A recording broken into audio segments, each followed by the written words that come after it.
Patrice Plante, salut, comment ça va? Salut! Ça va, toi? Ben oui, ça va super bien. Là, je t'ai appelé Patrice Plante, mais il y a bien du monde sur la planète qui t'appelle Monsieur Cocktail. Ouais, je pense que c'est plus facile à retenir, hein? Fait que, hey, ben, si on se parle un matin, c'est justement pour préparer Noël un peu qui s'en vient. Parler de Oui. ton lancement. Tu viens de nous lancer un super livre, une Bible. Fait que c'est tout sur les gins du Québec. Hey, il est-tu beau, hein? Ouais, bel job. Tellement content de la photo. Ceux qui n'ont pas eu la chance de le feuilleter, là, c'est vraiment. Là, je n'ai ouvert un au hasard, comme ça. C'est vraiment plein de beaux détails, des belles photos, il y a des cocktails, il y a des notes de dégustation. Là, on va en parler un petit peu plus en profondeur de comment tu as bâti tout ça. Ouais. Pourquoi tu as décidé de faire une belle référence comme ça? Euh, Tout a commencé, ce livre-là, grâce, je ne sais pas comment qu'il faut l'amener à cette satanée pandémie. Quand la pandémie a frappé, je me suis posé plusieurs questions. Tu sais, je me suis dit, ben, premièrement, je ne sauve pas des vies. Qu'est-ce que je pourrais faire comme impact positif? Dans le fond, moi, je fais quoi dans la vie? Je fais des cocktails. Donc, je me suis mis à faire des lives quotidiens, des capsules sur les réseaux de Monsieur Cocktail pour donner des idées, pour dire aux gens, ben, écoutez, peut-être que vous avez une pause dans votre emploi. C'est peut-être le temps de découvrir des choses à la maison, de s'amuser. Puis moi, ça a toujours fait partie de ma mission de démocratiser le cocktail à la maison.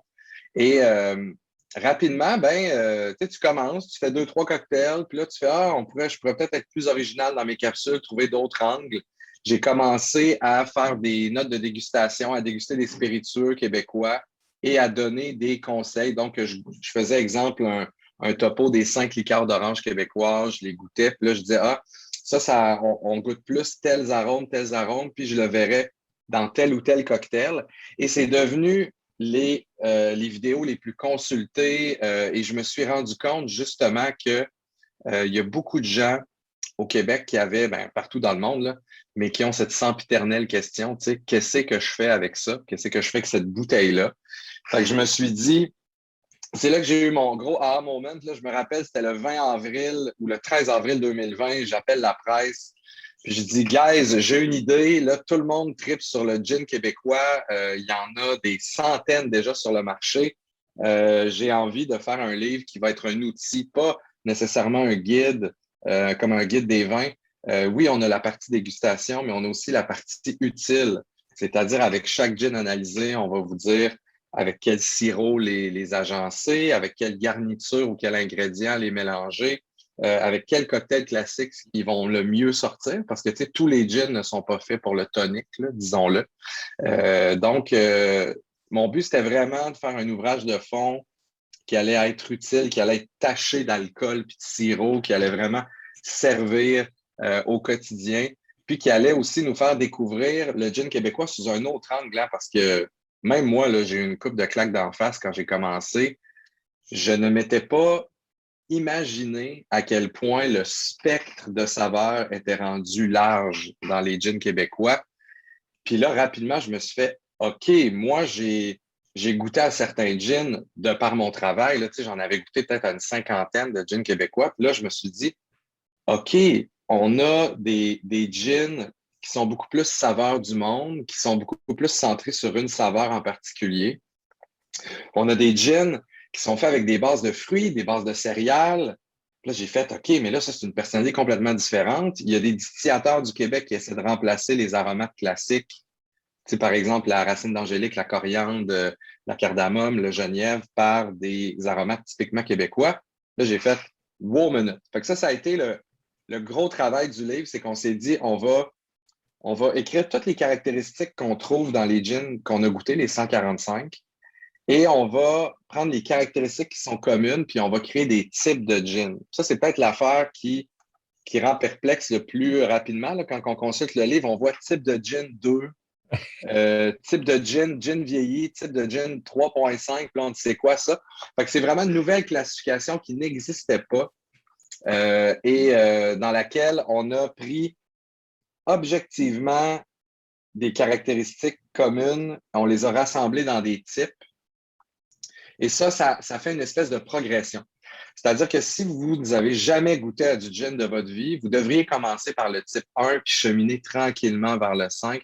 Donc, plus on va vers le 5, plus le gin se complexifie, a des arômes qui font découvrir soit le terroir ou des arômes auxquels on est moins habitué avec le gin. Fait que c'est vraiment un parcours du combattant, disons-le. Hein, boire, c'est compliqué. Pour moi, ça a été vraiment quelque chose de super intéressant à faire, super challengeant. Le but, c'est si, exemple, vous vous rendez compte que les 3 gins que vous buvez le plus dans la vie, exemple, c'est un type 2.5 ou un type 3 dans le livre, bien, nécessairement, vous devriez aimer tous les autres qui sont dans ce type-là parce que c'est vraiment votre genre de gin. Donc, ça va faciliter les gens à mieux se repérer. Je donne un exemple. J'avais souvent la question, « Hey Patrice, j'ai bien aimé, exemple, le 3 lacs pamplemousse. J'ai essayé un autre gin au pamplemousse puis je ne l'ai pas aimé. » Et on se rend compte que même si la saveur est la même, nous, les gins au pamplemousse ne sont pas dans le même type. Il y en a qui sont type 1, il y en a qui sont type 2.5, il y en a qui sont type 2. Donc, j'ai répondu vraiment beaucoup plus large que ta question initiale, mon cher Pat. Mais C'est correct, on écoute, voit la comme tu passion. vois, j'ai trop bu de café à matin. Ben, puis, tu sais, moi, comme la plupart des consommateurs, je l'ai ouvert à une page, j'ai regardé qu'est-ce que sur un gin ça disait, puis effectivement, je suis tombé sur type de gin, un chiffre, c'est quoi ça? Là, j'ai fouillé, puis finalement, ben oui, avoir commencé le livre du début, j'aurais caché tout ça avant, mais, mais c'est Mais je ça. te comprends, on se lance, hein? On est comme, oh my God, OK, ils sont tous là, puis là, tu te lances direct dans une note de dégustation. Donc, c'est ça. Puis la dernière chose dans la fiche, là, avant on pourrait parler cocktail aussi après, mais ce qui était vraiment important pour moi et l'équipe, c'était de se dire euh, tous les gins floraux, par exemple, ne sont pas créés égaux. C'est-à-dire qu'il y a beaucoup plus de complexité, c'est un parfum, un gin. T'sais. Il y a beaucoup plus de particularités que juste un profil de saveur. Donc, on en a rajouté 4.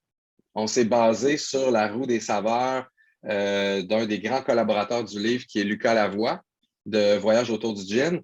Et on a ajouté 4 profils aromatiques, donc marin, gourmand, céréalier, puis à chaque fois, j'en oublie un.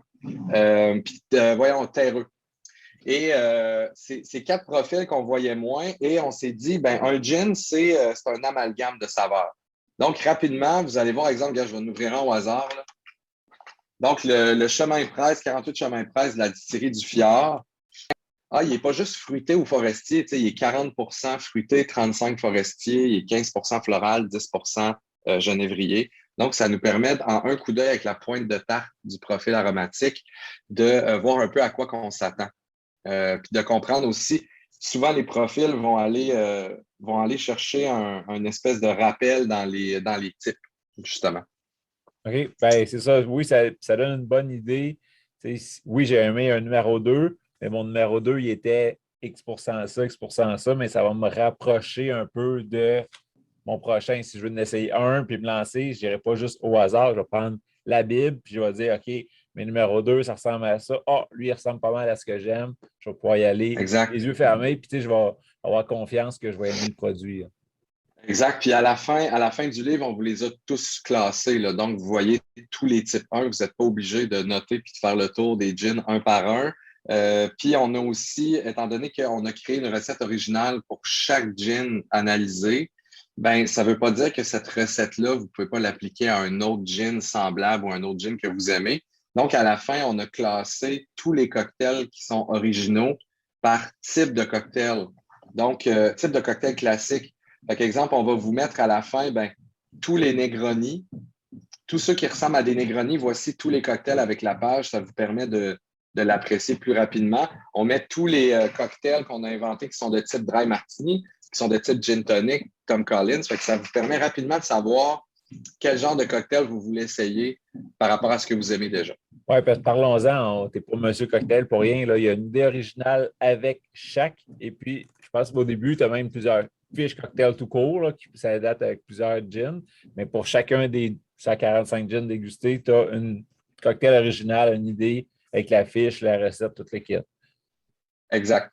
Fait que les recettes, tu sais, je voulais aussi, vu que c'est un outil, je pense que c'est important de parler des cocktails au gin, puis de parler de l'impact du gin dans les cocktails. Tu sais, à travers l'histoire, quand le cocktail est hot, le gin est tout le temps hot. Puis quand les cocktails sont pas populaires, le gin, les gens arrêtent de boire du gin. C'est historiquement quand on regarde la courbe.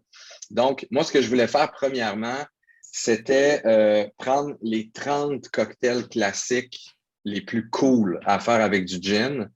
Et je voulais les analyser, mais avec un œil local, un œil terroir. C'est-à-dire que on a fait exemple, on s'est rendu compte qu'il y a beaucoup de gin québécois qui se prêtaient au Cosmo, même si à la base, c'est un cocktail classique à la vodka.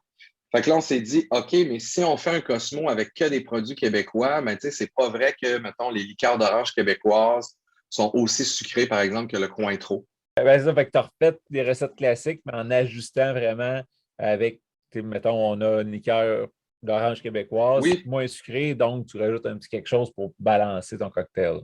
exact. Puis en faisant beaucoup de variantes, beaucoup de variations, parce que moi, ça m'a toujours. Je veux démocratiser le cocktail, là, puis là, tu es à ta maison, puis il te manque toujours un maudit ingrédient. Fait que, tu sais, exemple, si on prend le Paloma ou le London Mule, ben, tu sais, il y a une version avec du sirop gingembre, il y a une version avec de la bière de gingembre, il y a une version avec un sirop maison. Tu sais, fait que je voulais donner le plus de variations possible pour que vous puissiez faire le cocktail pour vrai à la maison. Ça a été la première étape. Puis moi, vu que j'ai déjà, avant tout sur les gins du Québec, j'ai écrit 4 autres livres sur les cocktails, je trouvais que j'avais fait le tour. Je voulais vraiment me concentrer sur le cœur de l'ouvrage qui était les accords classiques, les sirops et les ingrédients qui sont compatibles avec chaque gin.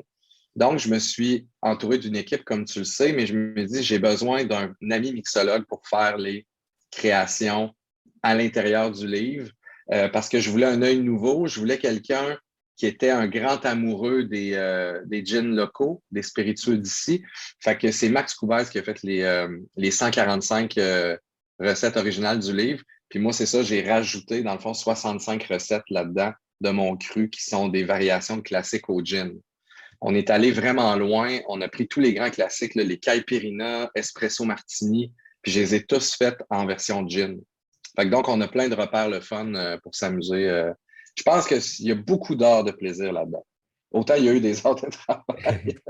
Puis là, tu en as parlé, tu as les cocktails classiques, mettons, là, je suis avec Kepler, bord de mer, Gimlet, Gin Basilic Smash, Gin Mojito. En dessous, tu as les sirops, les toniques qui se prêtent bien. Et puis, ben, c'est là que je l'ai rentré aussi avec toi. Tu sais, on te voit partout dans les épiceries, on te voit dans les distilleries, on te voit partout avec tes sirops.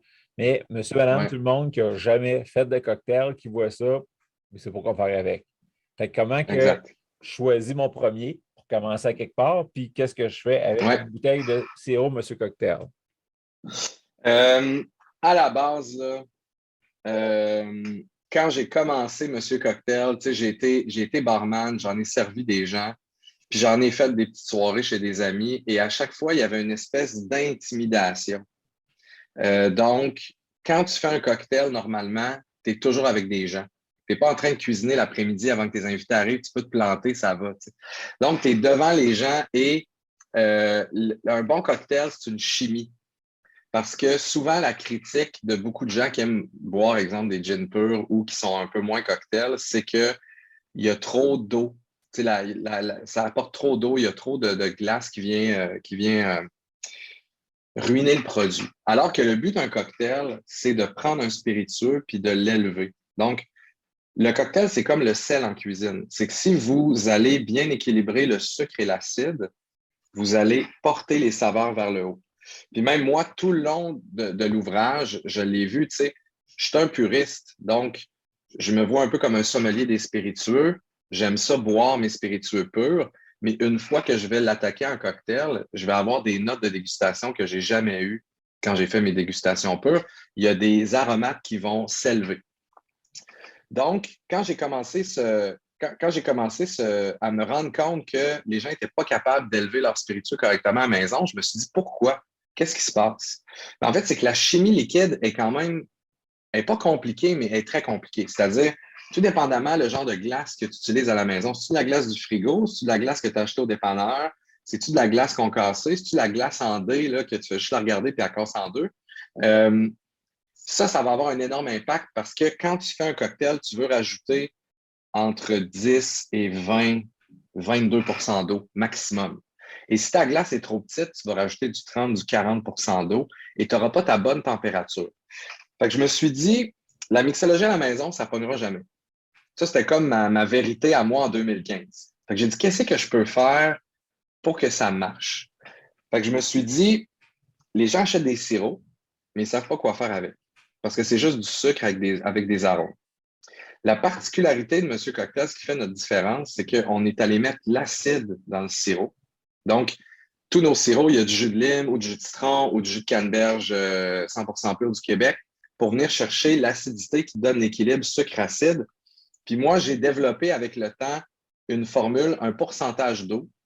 Fait que je présume que vous n'avez pas la bonne glace à la maison puis que vous allez un petit peu trop diluer. Fait que nos sirops sont hyper concentrés. Quand tu mets du sirop 5 dans un cocktail, mettons que tu mets une once de sirop 5, tu mets en réalité une demi-once d'eau puis une demi-once de sucre. Quand tu mets un sirop Monsieur Cocktail, tu vas mettre à peu près 85 de sucre et d'acide puis 15 d'eau. Ça va faire que si ta glace n'est pas optimale, tu vas venir rajouter beaucoup d'eau au cocktail, mais tu vas avoir ton équilibre à la fin. Fait que c'est une démarche que j'ai prise pour dire je vais m'occuper de la complexité de mon côté pour que ce soit simple par après. Fait que nos sirops, c'est 2-1. C'est 2 parts d'alcool, 1 part de sirop, puis tu es en business. Fait qu'exemple, tu avais le tonic québécois dans tes mains, ben, tu mets 2 parts de gin, 1 part de tonic québécois, puis tu complètes avec ton eau pétillante. Puis tous les sirops fonctionnent avec l'eau pétillante, en fait. Fait que si vous avez un soda stream, c'est encore mieux. Donc, c'était ça vraiment. Ça a été ça mon aha moment, ce que j'ai voulu faire pour simplifier la mixologie. Après ça, ben, on est rendu à 24-25 saveurs. Fait que c'est sûr que par où on commence, moi, je vous dirais, allez naviguer sur le site web avant d'en acheter en épicerie ou en ligne. Puis pour chaque sirop, on a vraiment des notes de dégustation, le goût, le nez. Vous allez savoir un peu ce que le sirop goûte. Vous allez voir aussi avec quoi il s'agence, mais généralement, nos sirops s'agencent pas mal avec tout. Sauf que si vous êtes dans puis vous êtes intrigué, exemple, par notre sirop de framboise, vous cliquez dessus, vous allez voir toutes les recettes avec le sirop que vous pouvez faire, ça va peut-être vous inspirer. Puis il y a ça, un coup de cœur d'une saveur qui vous inspire. T'sais. On a-tu gelé encore un peu? Un peu, mais là, on t'entendait quand même. Fait que, on va garder ça, c'est bon. Fait que c'est ça, tu as parlé de SodaStream. Parfait. Tes sirops, c'est pas pour faire une bouteille d'eau tonique, mettons. Là. C'est pas, je ne vais pas utiliser ton sirop dans mon SodaStream. Ça va vraiment être un once dans mon cocktail, puis je top avec de l'eau pétillante. Exactement. Exactement. Fait que dans le fond, les sirops, il y a tout dedans. T'sais, vous avez l'acide, vous avez le sucre, vous avez les saveurs. Fait que vous n'êtes pas obligé de piler des fruits non plus. Tout est là. Puis vous avez le choix, soit vous le shakez ou soit vous ajoutez de l'eau pétillante, tout simplement. Okay. C'est un des deux. Puis, juste pour, parce que je lisais un petit peu la recette sur la bouteille, c'est ça, c'est marqué, mettons, 2 parts d'alcool, 1 part de sirop, 4 parts d'eau pétillante. On est allé avec, ça en fait, c'est mélangé à la cuillère, il n'y a pas de diplôme de shaker. On voulait y aller vraiment très simple avec des pictogrammes, mais c'est sûr qu'après ça, si vous voulez aller voir juste 1 ou 2 vidéos sur le site de Monsieur Cocktail, vous allez sur vidéo ou monsieur-cocktail.tv et là, vous avez des vidéos où je vous montre justement à la base, comment mélanger un cocktail dans un verre. Ça peut paraître épais, mais il y a une petite technique de base qui vous permet de faire des gin tonic 2 fois meilleurs juste parce que vous avez respecté ce qu'on appelle en cuisine la chaîne de froid. Là. Donc, vous avez rempli votre verre de glace, vous avez bien mélangé votre gin avec votre sirop, puis vous avez mis l'eau pétillante à la toute fin. Fait que c'est des petites choses comme ça qui peuvent tout changer, en fait. Puis là, ben, il y a de plus en plus de liberté pour les parties de Noël qui s'en viennent. Fait qu'on va vouloir fêter avec notre gang, on va faire épater pour tout ce qu'on a manqué depuis le temps. Fait que ça va être le temps de justement sortir nos beaux cocktails pour avoir du fun en masse. Ça. Ah oui, vraiment. Puis vous pouvez même vous faire, pendant que vous faites des cocktails, vous faites sur le coin d'un îlot, vous faites un petit bar à gin. Là, fait que vous mettez, mettons, 3 toniques différents avec 6-7 bouteilles de gin puis des aromates. Là, les gens assemblent assemblent leur gin tonic. Ça, moi, j'ai toujours trouvé ça fabuleux. Parce que quand on fait un gin tonic, on a deux choix, en fait. C'est soit on vient prendre un tonic hyper neutre qui est déjà gazéifié pour vraiment faire ressortir les aromates de notre gin. Fait que ce qu'on veut, c'est qu'on veut vraiment goûter au gin à 100% sans l'édulcorer, sans rien changer. Ou l'autre approche, qui est l'approche plus cuisinier, c'est on va prendre un tonic dans lequel il y a des botaniques, des aromates qui sont utilisés, qui vont venir soit complémenter ou qui vont venir faire exploser le gin qu'on a. Fait que je donne un exemple, les gins au pamplemousse, tantôt on en parlait, ben, avec notre Love Tonic qui est fait avec de l'hibiscus, de l'écorce de pamplemousse puis de la racine de gingembre, avec des gins au pamplemousse, ça change l'expérience complètement, ça fait exploser le gin différemment. Fait qu'il y a vraiment deux façons de penser, en fait, quand on veut aborder un gin tonic. Fait que, justement, tu disais les fêtes, faire un bar à gin, puis d'avoir les 2, 3 possibilités, c'est vraiment cool. Tu sais, comme le tonic québécois que je fais avec de l'argousier du Mont-Ferréol, puis du thé du Labrador de Charlevoix, qui a un côté très floral. Ça va vraiment bien aller avec les gins boréaux, par exemple, tu sais, les gins forestiers. Fait que c'est vraiment un trip. Ça dépend comment on fait. Oh, ben, un gros merci. Ça donne le goût d'essayer plein de sirops, de les découvrir, puis de trouver nos matchs aussi qu'on va préférer. Parce que oui, toi, tu en suggères dans le livre, mais ça se peut que moi, mon goût, il diffère un petit peu, puis que celui-là, puis ça, je les essaie ensemble. C'est mon coup de cœur, mettons. Fait qu'on va faire des tests. Yes. Puis, où est-ce qu'on peut le trouver, ton livre?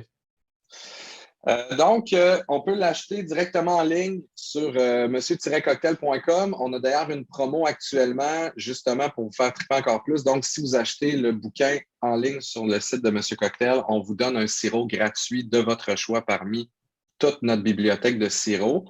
Sinon, vous allez pouvoir le trouver littéralement dans toutes les petites librairies spécialisées, les Renaud-Bré, les Archambault. On est même chez Costco. Costco, ça part vite, par exemple. On commence déjà à en manquer, mais. Fait que non, ça va super bien. On a eu des super belles nouvelles. Tu sais, le livre est en vente depuis une dizaine de jours, puis on est déjà dans le palmarès Renaud-Bré.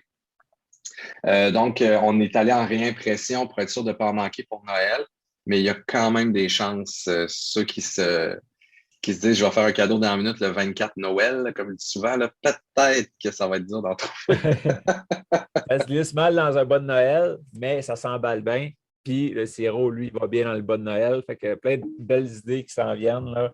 Puis comme tu dis, préparez-vous tout de suite parce que c'est le temps là. Ben oui, puis tu sais, moi, je suis tellement un gars dernière minute dans la vie, là. Tu sais, puis j'ai comme ma cédule, là, le 24 au matin, c'est toujours la même affaire. Je m'en vais prendre un croissant chez Paillard.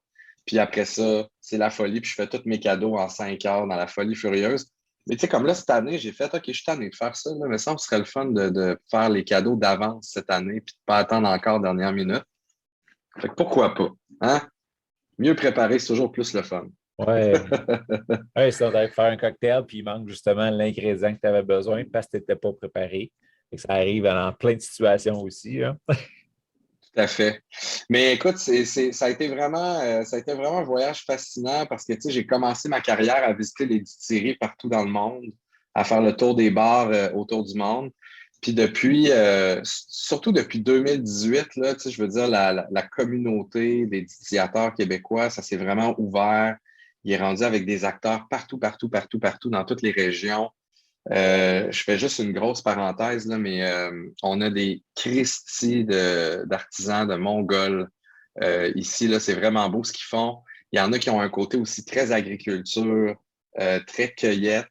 Fait que, on parle de ça, mais tu sais, il y a une histoire en arrière. Fait que je trouve ça cool de donner justement un gin ou un spiritueux du Québec à quelqu'un à Noël parce que il y a une histoire en arrière que vous pouvez raconter.